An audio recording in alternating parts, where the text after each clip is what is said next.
A new exhibition will showcase a series of photographs taken by Paul McCartney in the early 1960s, offering a rare glimpse into the Beatles' private moments just before their fame reached overwhelming heights. Titled Paul McCartney, Rearview Mirror, the show opens at London's Gagosian Gallery on August 28th and will feature more than 30 images captured by McCartney between late 1963, shortly after the release of the Beatles' debut album, and early 1964, as the band made their first trip to the United States. According to Joshua Chuang, the Gagosian's director of photography, the photographs reveal the group during a brief period when they still had time for themselves, before the intensity of global fame took hold. He explained that McCartney's most prolific period with a camera coincided with this window, when the band were beginning to understand both their identity and how they were perceived by the world, and wanted to play a role in shaping that image. The Beatles released Please Please Me and With the Beatles in 1963, propelling them into the spotlight with what The Guardian described as a distinctly northern sound that was entirely their own. The following year brought hits such as A Hard Day's Night and 2 more albums that would secure their breakthrough in the US and cement their status as an international sensation.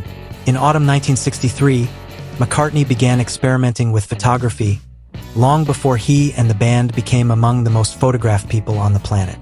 Using a simple Pentax camera, mostly loaded with black and white Kodak or Ilford film, he also shot a handful of color images in early 1964.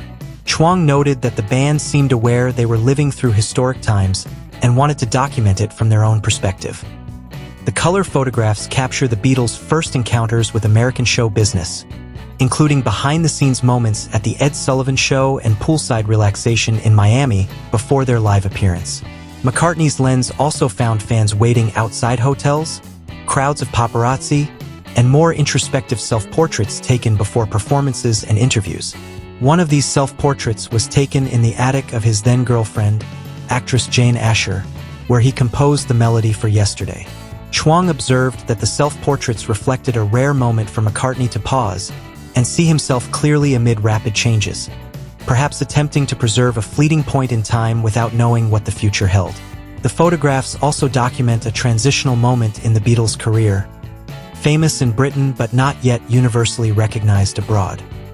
McCartney's shots from Paris reveal lukewarm crowds outside the Olympia, where they played a 3-week residency, and a casual stroll along the Champs-Élysées where John Lennon was still able to walk unnoticed.